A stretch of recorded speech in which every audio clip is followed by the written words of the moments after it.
በዚህን ያህል ደረጃ እንወርዳለን ብዬ ጠብቄ አላቅም።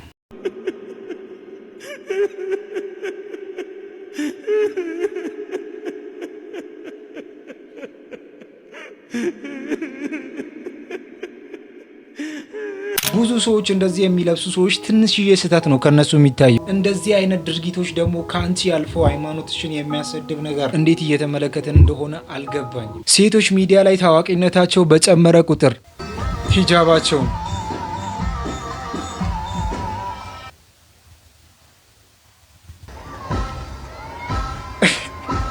ልክ ታዋቂ ሆኖ ወደ 2 ሚሊዮን 3 ሚሊዮን ሰዎች እነሱን መከተል ሲጀምር ይሄ ቅኔ ለማን እንደሆነ ያሰብኩት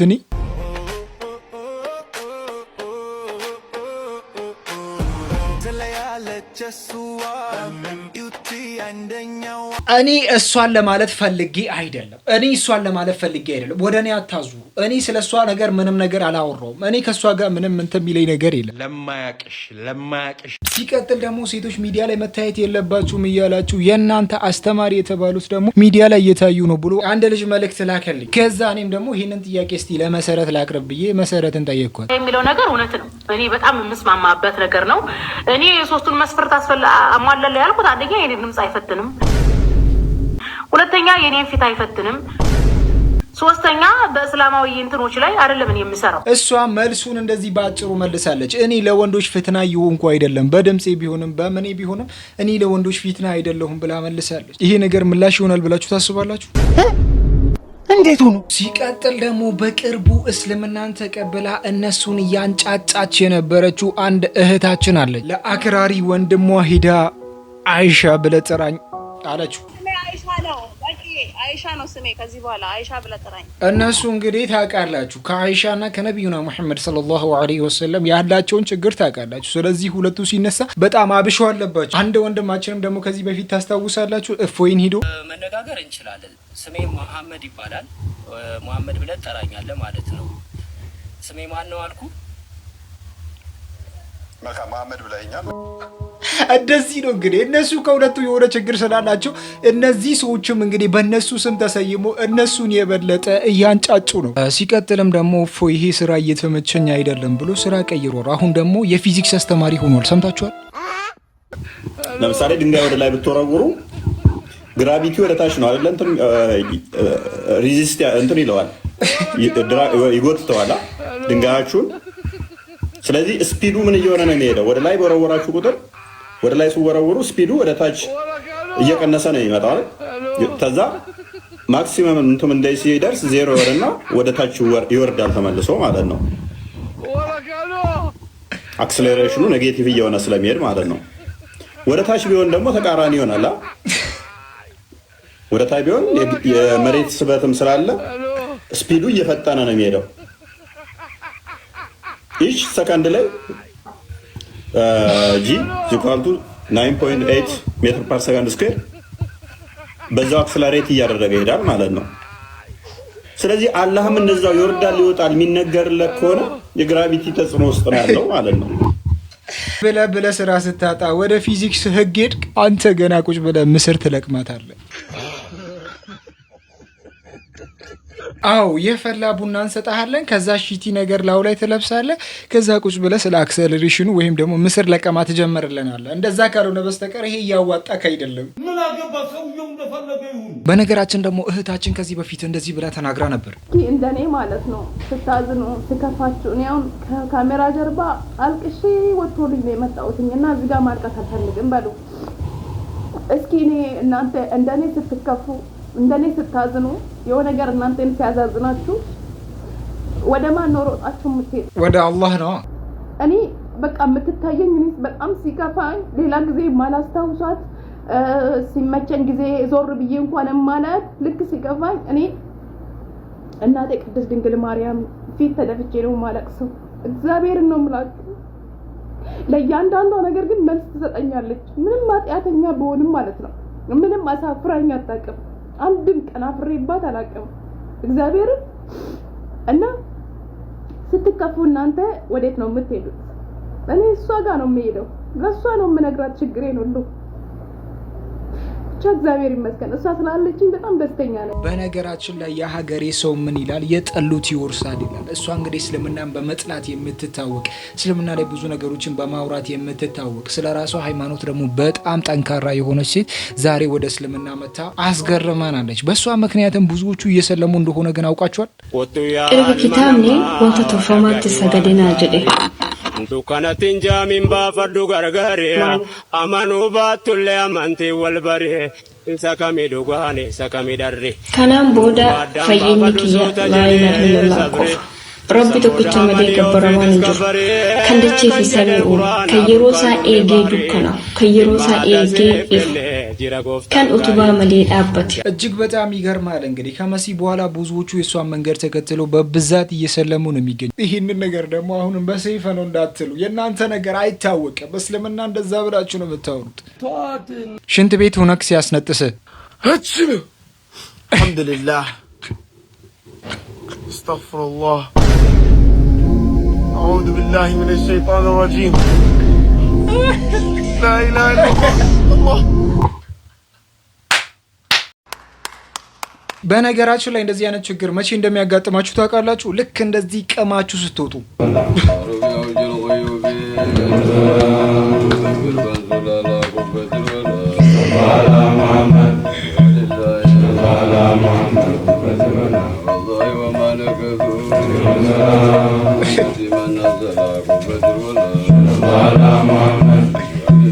እሱን ተውትና መቼ ነው የምር እንደ ሰው ቅመን እንደ ሰው መመረቅ ነው እንደ ሰው የሆኑ ነገሮችም። በነገራችን ላይ አንዳንዴ እኔ ስቅም አላሙዲን ሰራተኛ ይመስለኛል አለኝ አንዱ ጓደኛዬ።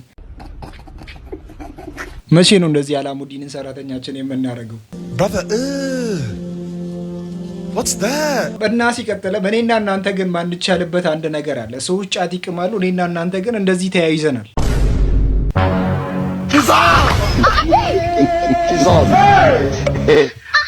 I don't want pizza. I want problem.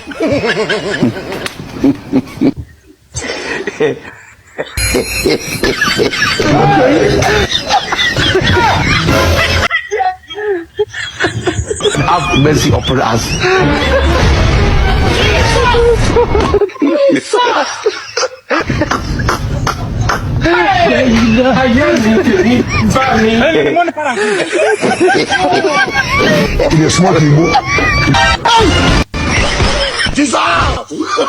Oh, no, no, no, no.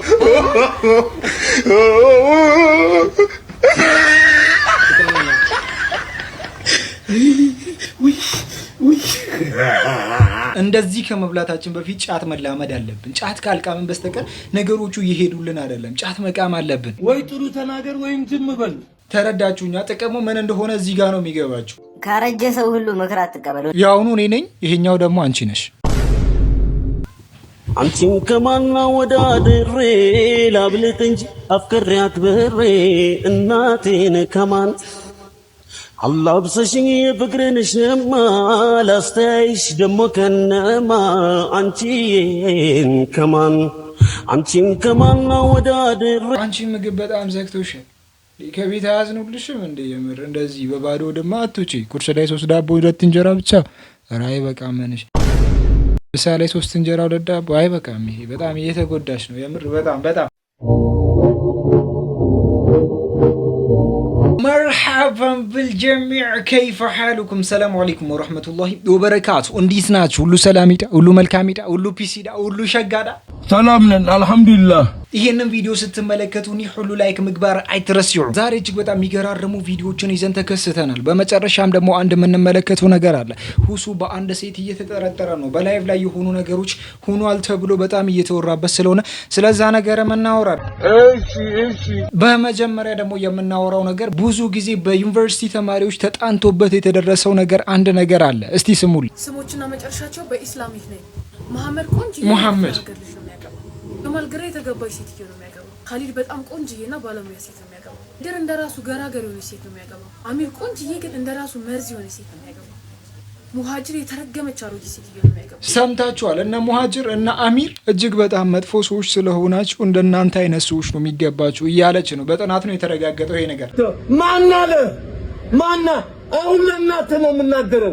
በሌላ ዜናው ደግሞ እጅግ በጣም አስደንጋጭ ዜና ሰምተናል። ይሄም ደግሞ ምንድነው? በሳውዲ አረቢያ ምድር ላይ አልኮል ተፈቅዷል። ሳውዲ አረቢያ በዋና ከተማዋ ሪያድ ላይ የአልኮል መጠጥ ሽያጭ ፈቃድ ሰጥታለች። ነገር ግን ይህ ፈቃድ ጥብቅ የተባለ ቅድመ ሁኔታ አለው። ከነዚህ ቅድመ ሁኔታዎች መካከል እንግዲህ በዋና ከተማዋ ሪያድ የሚገኙ ሙስሊም ያልሆኑ ዜጎች ብቻ ናቸው። ማለትም ሙስሊም ያልሆኑ ነገር ግን የሪያድ ነዋሪዎች አልኮሎችን ከመደብሮች መግዛት ይችላሉ። በተጨማሪም ደግሞ አልኮል መሸጥ የሚችሉት መደብሮች ማለትም ሱቆች ማለት ነው ሙስሊም ያልሆኑ ሰዎች መሆን አለባቸው። ነገር ግን ሙስሊም የሆኑ ሰዎች አልኮል መሸጥንም ሆነ መግዛትን እንግዲህ ሳውዲ አረቢያ መንግስት ያወጣውን ህግ እስካሁን ድረስ አልሻረውም። ነገር ግን ባለፉት ጊዜያት እንግዲህ ማንኛውም ሰው አልኮል መግዛትም ሆነ መሸጥ አይቻልም ተብሎ ነበር። በአሁኑ ሰዓት ግን ይፋ የሆኑ ህግ እንደሚያሳየው ሙስሊም ያልሆኑ ሰዎች ሪያድ ከሚገኙ መደብሮች አልኮል መግዛት ይችላሉ። ነገር ግን መግዛት የሚችሉት ሙስሊም ያልሆኑት ብቻ ናቸው። በተጨማሪም ደግሞ መሸጥ የሚችሉት ሙስሊም ያልሆኑት ብቻ ናቸው። ሳውዲ አረቢያ ቱሪስቶችን ኦር ደግሞ ኢኮኖሚያን ለማሳደግ ብዙ መንገዶችን እየተከተለች ነው የሚገኝ። ይሄንን መንገድ ስትከተል ብዙ ጊዜ ቱሪስቶች ምንን ይፈልጋሉ?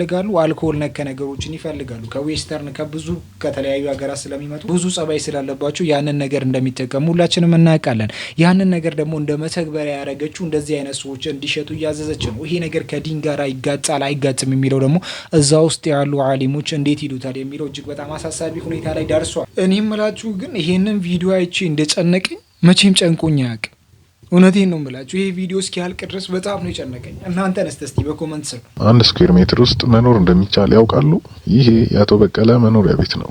አቶ በቀለ እድሜው ሙሉ ሰርቶ መግዛት የቻለው እቺን ቤት ብቻ ነው። እዚህ ቤት ውስጥ አይደለም ለመኖር እግሩን እንኳን ለማንቀሳቀስ አመቺ አልሆነለትም። ስለዚህ መፍትሄ ብሎ የመጣው እኛ ጋር ነበር። እኛም ደግሞ አሪፍ ዲዛይን ሰራንለት። መጀመሪያ ወሉን በታይል ክላድ አረግንለት። ይህም ደግሞ ለማጽዳትና ንጽህናውን ለመጠበቅ አመቺ ይሆንለታል። ከዛም ፊት ለፊት ላይ የኪችን ሲንኩንና ስቶቭን ፊት አደረግነው።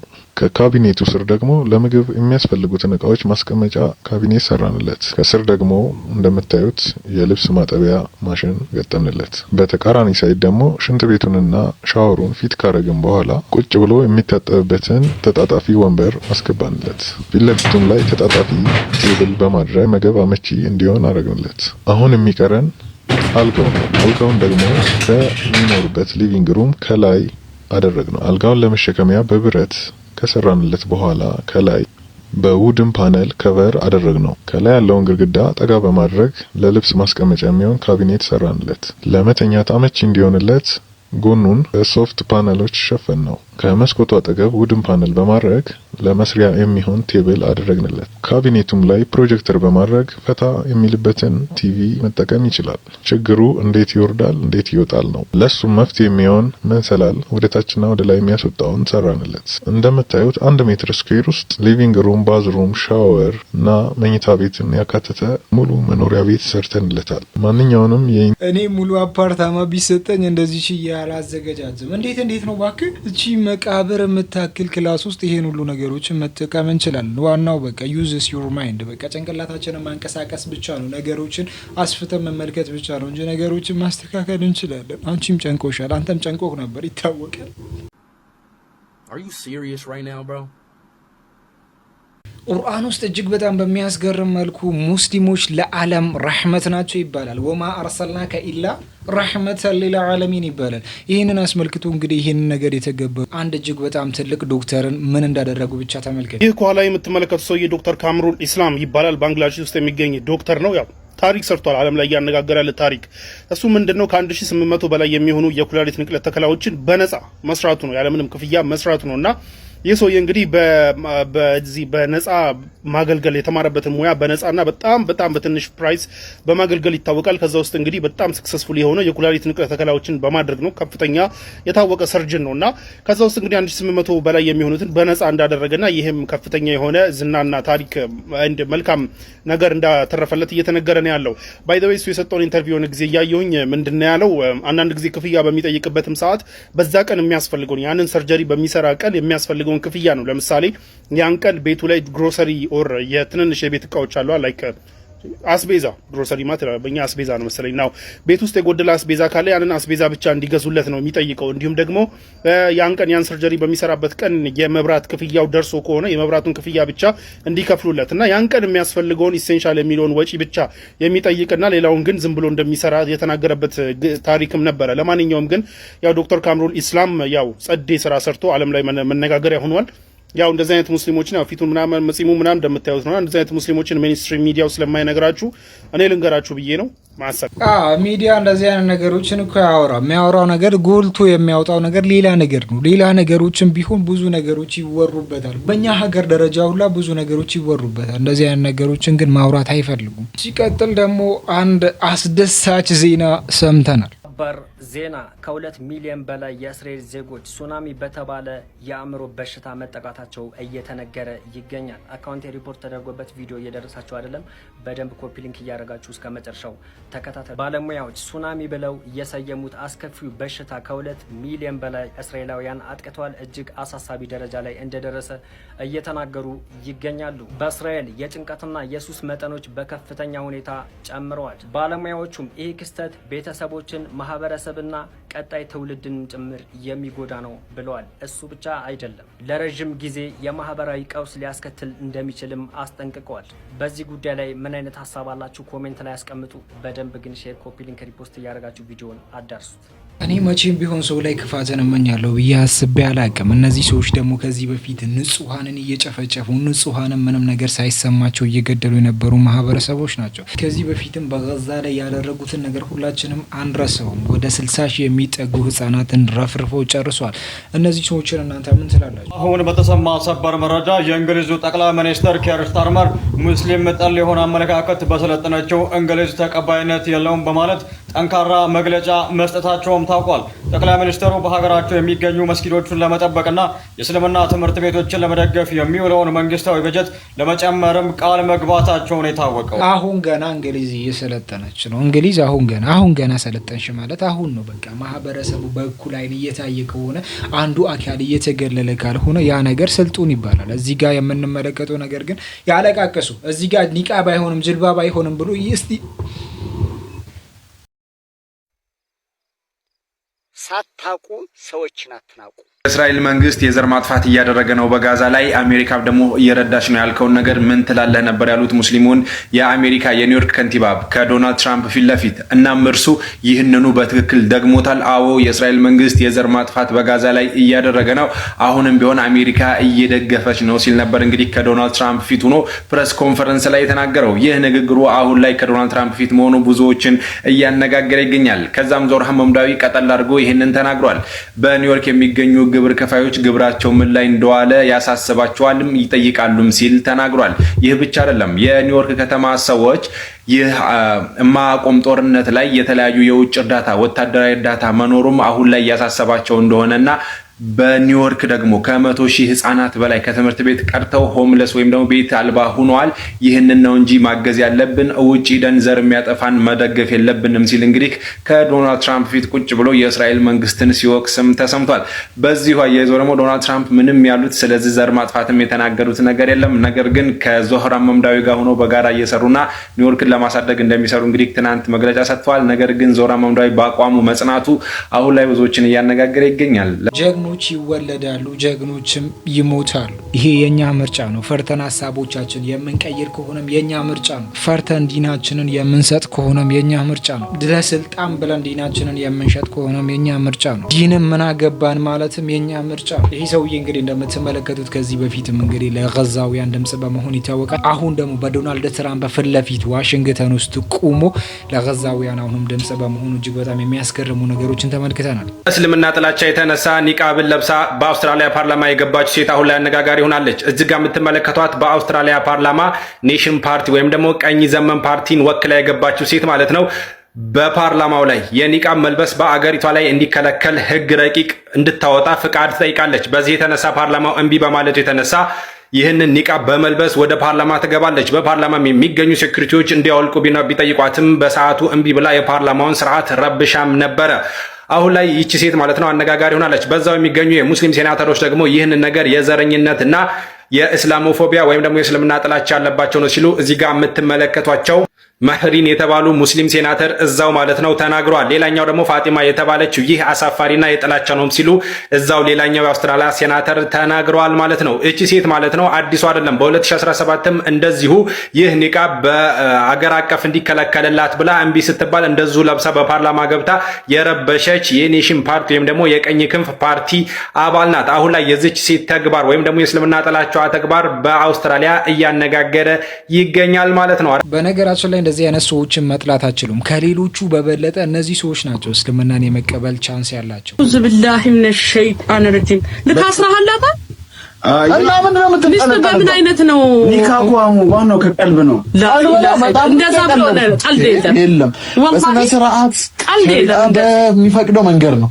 አላህ በሚፈቅደው ነው ልካ ማሰር ያለብህ እንጂ አንተ እኔ እናትህ ፈቀደችልህና አዝለን ዞር ነው። ከእናትህ በላይ ደግሞ አላህ አለብህ እኮ እና እሷን አላህ ይቆጣሃል እኮ። ሐራም ውስጥ ለምን ትወድቃለህ? አሁንም እኮ ሐላልህ አይደለችም እቺ ልጅ። ሐላል ላይ አይደለህም ያለኸው፣ ሐራም ላይ ነው ያለኸው። ተጠንቀቅ። አሁንም አንዳንድ እናቶቻችን ግን እንዲህ ሙዳችሁ በጣም ከባድ ነው። እውነት እንዴት እንደተረዳችሁ እስልምናን እንዴት እንደተረዳችሁ አይገባንም። ልጆች እንደዚህ እያፈረገጡ ባሉበት ሰዓት ላይ እናት እንደዚህ ይዛ መቃወማ ለልጆቻችን እጅግ በጣም ትልቅ መልእክት ነው። በስንዴ የገባ ሃይማኖት ይዛችሁ እንኳን ገባ በስንዴ የገባ ሃይማኖት ይዛችሁ እንኳን ገባ። በሰይፍ በጉራዴ እናትን ከልጅ አባትን ከልጅ እየለየ እያስለቀሰ እየጨፈጨፈ ደም እያፈሰሰ እንዲገባ ነው የፈለገው።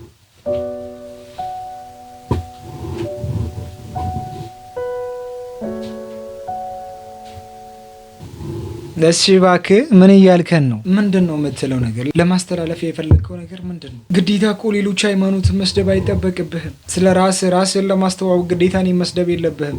እኔ እንደዛ ሁኛ አይደለም እንደዛ እምልህ፣ ያንን ስም አንተ ነው የለጠፍክብኝ። የቱ ይሻላል እባክህ? በስንዴ ይግባ። በስንዴ ብራዘር፣ ዋናው ነገር ስንዴና ገብስ፣ ፓፓያና ግሽጣ አይደለም። ጥራጥሬና ፍራፍሬ መጥቀስ አይደለም ዋናው ነገር ብራዘር። ህይወት አለ ነው ወይ? አማርኛ ህይወት አግኝተሃል ወይ ነው አማርኛ። ህይወት አንድ በር ነው ያላት፣ ያም በር ኢየሱስ። በሱ ብታምን ህይወት አለ። ካላመንክ ግን እድሜ ልክህን ጥራጥሬና ፍራፍሬ እየጠቀስክ ግሽጣ፣ ፓፓያ፣ ሞኮሮኒ፣ ቀስ እያልክ ፓስታ፣ ስንዴ፣ ገብስ፣ አተር፣ ባቄላ እያልክ መኖር ነው የኔ ወንድም። ህይወት ያለው ኢየሱስ ጋር በምንም ይግባ። እንኳን የፍቅር ተምሳሌት ሆኖ ገባ፣ እንኳን እየረዳ ገባ፣ እንኳን የመልካምነት ተምሳሌት ሆኖ ገባ፣ እንኳን ደም እያፈሰሰ አልገባ። እናንተ በጌታ ሆናችሁ ደግሞ ቢያንስ ወንጌልን ባሰሩ ወንጌል የሚሰራባቸው ቪዲዮዎች ሲመጡ ኮፒ ሊንክ እያደረጋችሁ ብዙ ሰዎች ጋር እንዲደርስ አድርጉ። እናም ደግሞ ኮሜንት ላይ የገባችሁ ህይወት የሰጣችሁን ኢየሱስን ያለምንም መሸማቀቅ እየገባችሁ ኢየሱስ እያላችሁ ጻፉ። ወዳችኋለሁ። ጸጋው ይብዛ። ቀስ በቀስ እኛ ለኢየሱስ ጠላት ሆነና በቃ እውነት አንዳንዴ እነሱ ኢየሱስ ሲሉ እኛ ለኢየሱስን ማንወድ ነገር ይመስላቸዋል። እኛ ለኢየሱስ በጣም ጠላት በጣም መንጠላው ነገር ይመስላቸዋል። ግን ያ ነገር ስህተት። ኢየሱስን እናንተ ከምትወዱት በላይ እኛ እንወደዋለን። እሱ በዲን አልእስላም ውስጥ ያለውን ደረጃ እኛ ሁላችንም እናውቃለን። ትላልቅ ነቢያቶች ከሚባሉት ውስጥ አንዱ ነው። እስቲችን ጥያቄ መልሱልኝ። በኦርቶዶክስ እምነት ጸበል አለ፣ በፕሮቴስታንት እምነት የተጸለየበት ውሃ አለ፣ በእስልምና ውስጥ ደግሞ ዘምዘም አለ እና ሶስቱም ያድናሉ፣ ሶስቱም ይፈውሳሉ፣ ሶስቱም ተአምር የማድረግ አቅም አላቸው ይባላል። አሁን አንድ እውነተኛ አምላክ በሶስት በተለያዩ ሃይማኖቶች ውስጥ በአንዴ ሊሰራ አይችልም። እውነተኛው አምላክ በእውነተኛው ቦታ ላይ ነው የሚሰራው። ሶስቱም ውሃዎች የማዳን አቅም ካላቸው ኦኬ፣ ትክክለኛ የሆነው አዳኝ የትኛው ነው? ጸበሉ፣ የተጸለየበት ውሃው ወይስ ደግሞ ዘምዘሙ? አይወላችሁ። በዚህ ውስጥ አንድ ነገር በደንብ እንድትረዱ ፈልጋለሁ። የሰራ ተአምር ሁሉ ከአምላክ ዘንድ አይደለም። ይሄ ምን ያሳየናል? ከሶስቱ ሁለቱ ዲሲቭ ነው፣ አንዱ ነው እውነተኛ ወይም ትክክለኛ የሚባለው። ስለዚህ በተመሳሳይ ሁኔታ ሰይጣንም የማዳን የመፈወስ አቅም አለው ማለት ነው። ከሶስቱ ትክክለኛ የትኛው ነው? ጸበሉ፣ የተጸለየበት ውሃ ወይስ ዘምዘሙ?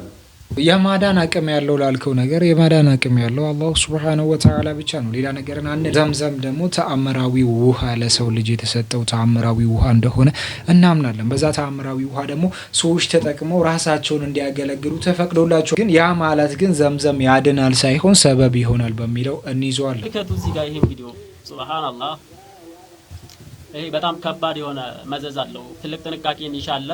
ያው ምናልባት ይሄንን በጅህልና ከተጠቃ ሰውየው ያው ምናልባት ጥሩ የሰራ መስሎት እንትን ሊል ይችላል።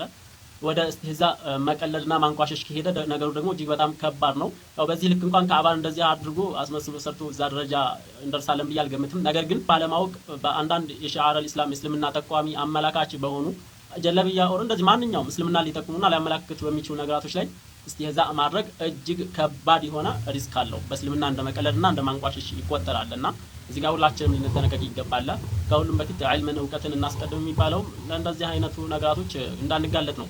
እና ሺዓር አልኢስላም እስልምናን በሚጠቁሙ በሚያመላክቱ ነገራቶች በሙሉ መቀለድም ማሾፍ። ይሄ ነገር የሚያመላክተው ምንድነው? ከዋሃቢዮች ጋር አብረን አንሰግድም የሚሉ አንዳንድ አካላት ነበሩ ከዚህ በፊት። ከነሱ ጋር አብረን አንሰግድም፣ ለብቻ መስጊድ ሊኖረን ይገባል ብሎ የሚያወሩ ብዙዎቹን ሰምታችሁ ታውቃላችሁ? ምናልባት እነዛ ሰዎች ናቸው ወይስ እነማን ናቸው ይህንን ካዕባ የሰሩት? እነማን ይሆናሉ? ቀልዱን ተውትና እንደዚህ አይነት ነገሮች እጅግ በጣም ትልቅ ቁጣን ይዘውብን ሊመጡ ይችላል። ካዕባ ማለት አቅጣጫ ነው። ዓለማችን ዙራ የምትሰግድበት ትልቁ አቅጣጫችን ካዕባ ነው። በእኛ በሙስሊም ስም ቂልባ የምንለው ማለት ነው። የኛ ቂልባ ካዕባ ማለት ለሙስሊም ህዝብ ቂልባ ነው። የደነዘዝከው ሙስሊም እለፈው፣ ድሮም ደንዝዛል። ስለ ኢስላም ጊራ ቅናት የሌለ ለኢስላም አንዳች ነገር የማይሰማ ደዩስ ስለሆንክ እለፈው። ደዩስ ያልሆንከው ቁጭ ብላ አዳምጠው። ክርስቲያን ወገኖቻችንን ዛሬም ድረስ ሙስሊሙን እንደ ሽብርተኛ ነው የምታዩት። 911 ተብሎ ሽብርተኝነት ለሙስሊሞች የተሰጠውን ታርጋ ታፔላ እውነት የሙስሊሞች መገለጫ ነው የሚመስለው። ወንድም ያትሽወት በዚህ በሰለጠነ ዘመን ቁርአንን ፒዲኤፍ ማውረድ እየቻልክ ፕላስ ደግሞ በትንሽ ብሮች ገዝተህ የምታነበውን ይህን የተከበረን ቃል መግለጥ እየቻልክ ሰዎች በነገሩ በጥላቻ አይምሮ አትሸወድ። ግባና አንብበው። ቁርአኑ ምን ይላል በል። አላህ ምን አዘዛቸው? እኚህ ሰዎች እነማን ነው የሚገደሉት? ስለምን ንጹሃን ይገደላሉ ብለህ አስብ። ቁርአኑ የሚለውን አንድ ቃል ልንገርህማ። አንዲትን ነፍስ ያው ያደረገ የዓለምን ህዝብ ያው እንዳደረገ ይቆጠራል። አንዲትን ነፍስ ያጠፋ የዓለምን ህዝብ እንዳጠፋ ነው ይላል። ህፃናትን የሚጨነቅ ለሰብል ለምን የሚጨነቅ እምነት ነው ያለን። ሰብልን እንኳን ማቃጠላችንን በእስልምና ይህንን ገብተህ መርምራ አንብበው ወገኔ። እነሱ በምን ድፍረታቸው ነው ገብተው የሚያነቡት? እነሱ አሉባልታዎችን ነው መስማት የሚፈልጉት። ከቲክቶክ ላይ የተቆራረጠችን ነገር ነው መስማት የሚፈልጉት። ለእውቀት እኮ ጭንቅላታቸው ክፍት አይደለም። ለነገሮች ለመሳደብ ሲሆን፣ ለሆኑ ነገሮች ሲሆን፣ ለትችት ሲሆን ነው መንገዳቸው ክፍት የሆነው። ሙሉ መረጃውን ሳያውቁ የሚያወሩ ግለሰቦች ናቸው። ከአንዳንድ ዓሊሞች ንግግር ሁላ ቆርጦ አመቻችቶ የሚያወሩትን ግለሰብ ሂዳችሁ ቁርአንን አንብቡ ማለት እጅግ በጣም ከባድ። ሲቀጥል ደግሞ 911 የተባለው ምን ይመስላችኋል? ከዚህ በፊት እንደሚታወቀው አሜሪካ 2 ትላልቅ ፎቆችን ሰርታ ነበር። እነዚህ ፎቆች እጅግ በጣም የሚያስገርማቸው ነገር በጀነት መልኩ ነው የተሰሩት ይባላል። ጀነት ውስጥ የሚፈሱ ወንዞች አሉ፣ የሚፈሱ ማሮች አሉ፣ የሚፈሱ ወተቶች አሉ። 4 ነገሮች የሚፈሱ ነገሮች እንዳሉ ሁላችንም እናውቃለን። በዛ መልኩ የተሰሩ ናቸው። ጀነት ማለት እነዚህ ናቸው እንጂ ሌላ ነገር አይደለም ብሎ የሚያወሩ ጀነት ማለት እዚህ ነው እንጂ ሌላ ጀነት የምትሉት ነገር የለም ብሎ አውርቶ ነበር። እነዛ ፎቆች የተመቱበት ቀን 911 ይባላል። በመስከረም 911 ነው እነዛ 2 ፎቆች የተመቱ። እነዚህ ፎቆቹን የመታው ማን ነው? እነሱ እንደሚያወሩት ነገር ከሆነ ኦሳማ ቢንላዲን ብሎ ያወራሉ። ግን ኦሳማ ቢንላዲን፣ አንዳንዶቹ ደግሞ ኦሳማ ቢንላዲን ሳይሆን ራሷ እስራኤል ናት የመታችው ብሎ የሚያወሩም አንዳንድ አካላት አሉ።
መልካምነት ለራስ ነው። እስቲ አላሁ ሱብሓነሁ ወተዓላ ለዚህ ወንድማችንን ሂዳያ ይስጠው ብለን እንለምንለታለን። ብዙ ነገሮችን እያደረገ ነው። በተለይ ደግሞ አንዳንድ መስጊዶች ውስጥ ሂዶ ድጋፍን በመስጠት መስጊዶችን ሂዶ በማበረታታት የሚታወቅ ወንድማችን ነው። ብዙዎቻችን ይህን ሰው እናውቃለን። ማስተር አብነት በሚል ስሙ ሁላችንም እንደምናውቀው ተስፋ አለ።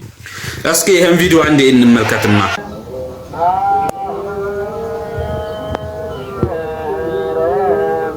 እንደምታዩት ይሄ ቪዲዮ ጫማ ተለብሶ በየትኛው መስጊድ ነው የሚሰገደው? ሽንት ቤት ገብቶ የወጣበትን ጫማ እንደምታዩት ለብሶ እየሰገደ ነው እዚህ። እንዴት እንደዚህ ይደረጋል? እንዴት እንደዚህ ይደረጋል? ሙስሊም ሆነ እንዴት አንተ ጫማ ለብሰህ ሽንት ቤት ሽንትን አርህን ስትረገጥበት የቆየውን ጫማ እንዴት ለብሰህ ትሰግዳለህ? አንተ አሁን ሰው ነህ አሁን አንተ ኧረ ሰው አሁን አንተ ሙስሊም ነኝ ብለህ ነው የምታስበው? ጫማ ለብሰህ እንዴት ሶላት ትሰግዳለህ? ሶላትን ያክል ነገር ጫማ ተለብሶ ማን ሲሰግድ አይተሃል? ሽንት ቤት ገብተህ ምን ስታጨማልቅበት የቆየውን አርህን አርተህ የረገጥክበትን ጫማ ለብሰህ ትሰግዳለህ? ይሄ አይደረግም፣ በማንም ቦታ አይደረግም። ተው እንጠንቀቅ ነው። አቤት እውቀት! ይህን እውቀት እኮ ነሰነስከው። አቤት እውቀት! ነሰነስከው እኮ ይህን እውቀት። በነገራችን ላይ የኛ ችግር ምንድነው? 100 ጥያቄዎችን ብንጠይቅ 100ውንም እንችላለን ነው የምንለው። በቃ አላቅም ኃጢአት ይመስለናል። አላቅም ማለት የሚያስገድለን ይመስለናል። ነገሮች ላይ እውቀት ከሌለን እስቲ ዝም እንበል። ማታ ከሆነ ዝም እንበል። ወንድሜ ተረጋጋ እንጂ ይቻላል እኮ በጫማ መስገድ። አሁን ስለ ሁሱ የምናወራበት ታይም ስለሆነ ሁሱ ላይ ብዙ ትችቶች እየቀረቡበት ነው። ሁሱ ምን አይነት ድርጊቶችን እያደረገ ነው የሚለው እጅግ በጣም አስገራሚ ሆኗል። ምን ጀመረ እስቲ እንስማው። የኔ እግዚአብሔር ያውቃል፣ ማን እንደሆነ ያውቃል። ሳመሰግነው የትኛው ነግር ትላንትና እኮ ነው እኔ ቤት ሰው አልነበረም ማለት ነው። ልክ አንተ ስትገባ ከአንተ ጋር ክርክር ስጀምር ምናምን ስትጠይቀኝ ነፍስ አልገባም። እንዴት ገቡ ስለማለሽ ብለው ፈርተው ነው። ከዛ በኋላ በተጨቀጨብሽ አይደለ? አረ ማንም ዞር ብላ ያየኝ የለም። ይተማመኑብኛል። ዋው ምንም ማንበብ እንደማትፈልጊ ይተማመኑብሻል። ያውቃል አይደል? ኖ አይ ማንበብማ እንዴት ነው የማልፈልገው? የመሳት እኮ ቀልብ ስገዛ ሄዳለሁ። ግን እንደዚህ እንትን እንደማልወላወል እንትን ስንት ሰው አለ አንተ ቤት ውስጥ?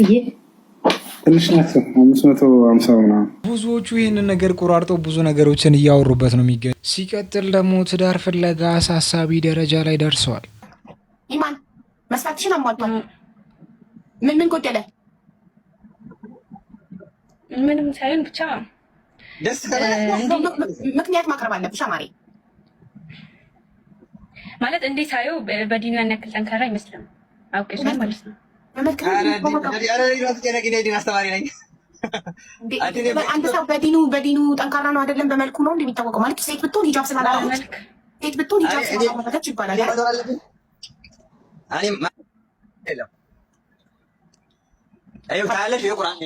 እስላም ነኝ ክርስቲያን መዛለው እንዴ? ሃይማኖቴ እስላም ቦታ ነው። ሌላ ሰው ነው የሚመስለው። Sorry, I have little and I need it. No, you can't. Please, mommy. I need it. I need it. Every day you make a gum. No, only for... Every day you are asking gum. You want to finish my gum? Every day. Yes. Every day you are asking. This is last day. Don't ask me anymore. Okay? Thank you. ይማለሽ አንዳንድ ሰው እዚህ ቤት የሁለት ትዳር ሳይፈልግ ለፎሎ ብሎ የሚገባ ሰው አለ። ለፎሎ ብለሽ ከሆነ የገባሽው ነው። ኖ እኔ አይደለም። ከዛ ውጪ ግን ያልተመቸሽ ነገር ላይ ቢመጣስ፣ ለምሳሌ አስቀድሜ መስፈርታችሁን የመዘግበው ከመስፈርታችሁ ውስጥ አንዱን ያላሟላ ነገር ካለ መስፈርቱ ስላላሟላ ሶሪ ብዬ ያንን ሰው አወርደዋለሁ አይደል? ኦልሬዲ ሁሉንም መስፈርት ካሟላ ግለጪ፣ ምንድነው ምክንያትሽ ስልሽ ሲታይ በእምነቱ ጠንካራ አይመስልም ማለት። ሴት ልጅ ብትሆን ሂጃብ ስላላረገች ጥፍር ቀለም ስለተቀባች እንደማትሰግድ ማሳያ ነው። ሂጃብ ባለማድረጓ ዲኗ ላይ ጠንካራ አለመሆኗ ያስታውቃል ይባላል። ወንድ ልጅ በዲኑ ጠንካራ አለመሆኑን እንዴት ነው ፊቱን አይተን ማወቅ የምንችለው? ማለት እኔ ማወቅ ስለምፈልግ እንድትነግሪኝ ነው። እንዴት ነው ማወቅ? ልጅቷ ራሱ እኮ ቀለል ያሉ መልሶችን መመለስ ትችላለች። በነገራችን ላይ ሀቢባ ናት እንጂ ያልተረዳቻት። ስታየው አልተመቻትም፣ ሳየው አልተመቸኝም ማለት እየቻለች ሌላ ታሪክ ውስጥ ገብታለች። አንድ ወንድ በዲኑ ጠንካራ ነው አይደለም የምንለው እንዲመልኩን ብቻ አይተን እንዴት ነው? ለሴት ይታወቃል። የመጀመሪያ ምልክት ሂጃብ ስለሆነ ሴት ልጅ ሂጃብ ካላረገች ዲኗ ላይ ጠንካራ እንዳልሆነች ማሳወቂያ ነው። ወንድ ሲሆን በምንድን ነው የምናውቀው? እንዴት አወቅሽ? እኔ ማወቅ ስለምፈልግ ነው ለወደፊቱ። ችግር የለውም። እኔ ማለት ድሬ ሌላ ጊዜ መፋቅ እችላለሁ፣ አውርተን ማይሆን ከሆነ ማለት ነው እንጂ ልትነግሪኝ አትፈልጊም? እንዴት እንዳወቅሽ በሚል እሷ ቀረሳላት። እኔ አይ ዶንት ኖ አልፈልግም። መጀመሪያ ልቦና ደስ ማለት ግልጽ መሆን አለብሽ። መልኩ ከሆነ ያልተመቸሽ መልኩ አያምርም ወይ መልኩን አትሳበኝም ይባላል እንጂ በዲኑ ጠንካራ መስሎ አልታየኝም። ይሄ ግምት ስለሆነ የሰዎችን ስሜት መንካት ስለሚሆን ያ ሰው በዲኑ እንዴት እንዳወቅሽ ብትነግሪኝ እኛም ለወደፊቱ ማወቂያ መንገድ ይሆነናል። ለምን እኔ አሁን አላውቅም ወንድ ልጅ ጠንካራ ነው አይደለም ነው። እኔ አሁን መልኩን አላየሁም። እንደውም ብዙ ሴቶች ቆንጆ ነው እኔ ላግባ ምናምን እያሉት ፎሎ እያደረጉት ነው። ለዛ አይደለም እኔ ባይዘው እኔ ወንድ ልጅ ውበት አለኝ ጥናቱ ጀመረ። ብዙዎቹ ኮሜንት ላይ ቆንጆ ነው እያሉ እንደውም ፎሎ እያደረጉት ነው ምናምን። ኧረ ቅናት አይደለም አውዬ ማለት ውበቱን አይተሽ ከሆነ ብዬ ነው። እኔ ውበት አላየሁም። እኔ እኮ ለመሰለሽ ምክንያታዊ ሰው ስለሆንኩ ነው። ገባሽ? ለዛ ነው ምክንያት የምጠይቀው። መስፈርታችሁ ኦኬ። ሳስበው እሷ የፈለገችው ነገር ምንድን ነው? ጺም ያለው ሞላ ነገር ያለ እና ከኔ ጋር አይገናኝም። እረፉ። እህታችን ባል ትፈልጋለች። አሰላሙ አለይኩም ወራህመቱላሂ ወበረካቱሁ። እህታችን ሞሚና ሰይድ ባል ትፈልጋለች። የምትፈልገው ባል አንደኛ ሐፊዘል ቁርአን የሆነ ሁለተኛ እንደገና ደግሞ ጥሩ አኽላቅ ያለው ማለት ነው። መልክ ያለው ቆንጅዬ የሆነ ማለት ነው። እድሜው ከ36 ዓመት በላይ ሁለተኛ ሚስት ብሆን ችግር የለብኝም ብላለች ማለት ነው። እሷ ራሷን ማስተዳደር የምትችል ናት። አድራሻዋ ጅዳ ነው። ይህን መስፈርት የምታሟላ ካለህ እሷ ማግኘት ትችላለህ ማለት ነው። ከባልየው የምትፈልገው አኽላቅና ያኔ ሐፊዝል ቁርአን ከዛ እንደገና ደግሞ መልኩ ቆንጅዬ የሚያምር ማለት ነው። እድሜዋ ከ33 በላይ ነው ያለችው ማለት ነው። ከ33 ዓመት በላይ ነው።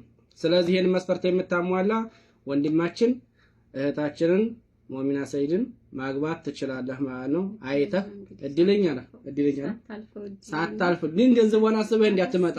ትንሽ ግን መስፈርቱ አይከብድም። ሐፊዘል ቁርአን ሆኖ ከ36 ዓመት በላይ ሆኖ የሆኑ ነገሮች መስፈርታችንን እስቲ ያስተካከለን ሴቶች እንደዚህ አይነት ሰዎችን በብዛት ላናገኝ እንችላለን። በተለይ ደግሞ ሐፊዘል ቁርአን ብለን እንደዚህ ስንጠቅስ እንደዚህ አይነት ሰዎች በብዛት በጊዜ ማግባት እድል አላቸው፣ ወይም ደግሞ እንደዚህ ጠንከር ሲሉ ቶሎ ብሎ የማግባት እድል ስላላቸው እስቲ መስፈርታችንን እንመልከት። ያለበለዚያ ሲንግል ነው መቅረታችን። እኛ ነን አውሬ ወይስ እነሱ?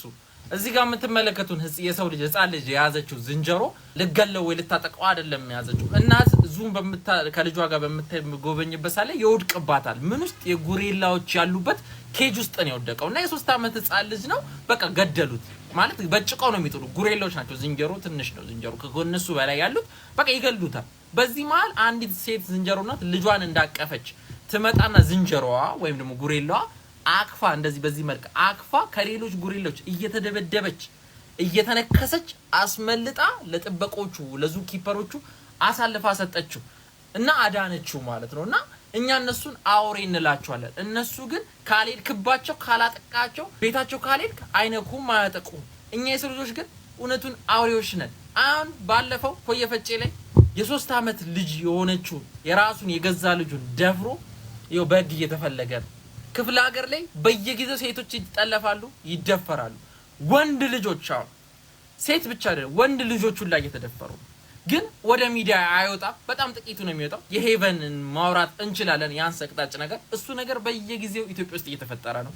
ሁሌ እንደተፈጠረ ነው። የሴቶቹን የተላለቆቹ ሴቶች ፈጣሪ ቁጠረው ማለት ዝም እያሉ ሪፖርት ስለማያረጉ ማህበረሰቡ መልሶ ይደቁሳል ሪፖርት ስታረግ። ስለዚህ እየተውጉት ነው። እኔ አሁን ሐሳቤ ለምንድነው ህጉ ማይጠነከረው?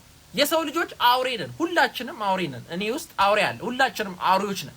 ያንን አውሬነት ግን በህግ ነው ጥርንፍ አድርገህ የምትይዘው።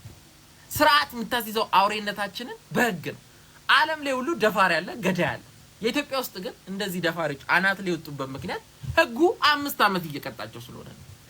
ደና አረ የህዝብ ተወካዮች ምክር ቤት እኔ ለጠቅላይ ሚኒስተሩ ምን ቢሆን መንገድ ከደረሰ አላቅም። ህዝብ ተወካዮች ምክር ቤት ውስጥ ፓርላማ ውስጥ መጨቃጨቂያ መነጋገሪያ ርዕስ አድርጉት። ሴቶቹ ከንቲባዋ እባካችሁ የሆነ ነገር መፍትሄ መሰጠት አለበት። ሴቶቹ እንኳን ቢያንስ ትንሽ በርቱ። ወንዶቹን ብትሆኑ ሴት ልጆች አላችሁ፣ አንዴ እህት አለን ሁላችን። ነግበኔ ብዬ ነው አሁን ነግበለን ብለን ነው አይደለ? ይህ ነገር መፍትሄው አንድና አንድ ነው፣ የሚታወቅ ነው። ህጉ መጠንከር፣ ህጉ ቢጠነክር ሌላው ዓለም ላይ እንደጠነከረው ቢጠነክር ቢያንስ በግማሽ ይቀንሳል ደፋር። ይሄ ቀላል አይደለም። የህፃናትን መደፈር፣ የሴቶችን መደፈር ወንዱ ላይ የተደፈረ ነው። ያ ነገርም ደግሞ እሱ ነገር ላይ ህጉ ጠበቅ ይበል እንዴ፣ ጉዳዩ አሰር ይበል። ተው ነግበኔ ነውና እባካችሁ ይሄን የምትመለከቱ ሰዎች የፓርላማ መጨቃጨቂያ መሆን አለበት። ቀጣይ ፓርላማ ሲዘጋጅ እውነቴን ነው የምላችሁ። ለምንድን ነው እድሜ ልክ ለምንድን ነው ሞት ማይፈረድባቸው ደፋሪዎች? የመጀመሪያዎቹ እንደዛ ቢፈረድባቸው እኮ ሌላው ነገር ይለሳለሳል እንዴ።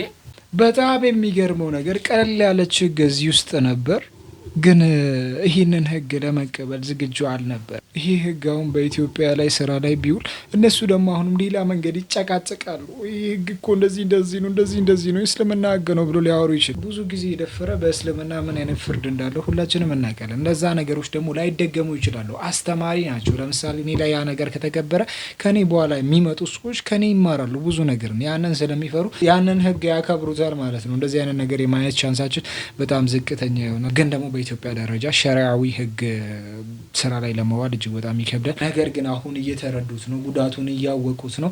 ወደዚህ ይመለሳሉ ብለን ተስፋ እናደርጋለን። ዛሬ ዝንላችሁ ፕሮግራም በዚህ ይጠናቀቃል። በቀጣይ ቪዲዮ እስከምንገናኝ ድረስ ሰላም አለይኩም ወራህመቱላሂ ወበረካቱ።